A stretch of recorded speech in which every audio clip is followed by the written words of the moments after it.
Reflecting upon I Wandered Lonely as a Cloud resonates deeply with me as it captures the beauty of nature's quiet transformative power.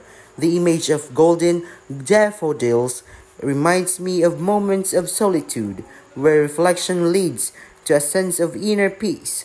Wordsworth's poem makes me appreciate nature's ability to restore and inspire the human soul. From a moral philosophical perspective, Wordsworth's poem reflects the ethical importance of nature and human well-being.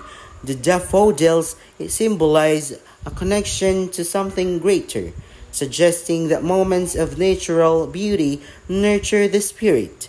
The narrator's reflection emphasizes how nature's beauty provides moral and emotional growth, reinforcing the value of solitude and mindfulness in personal development.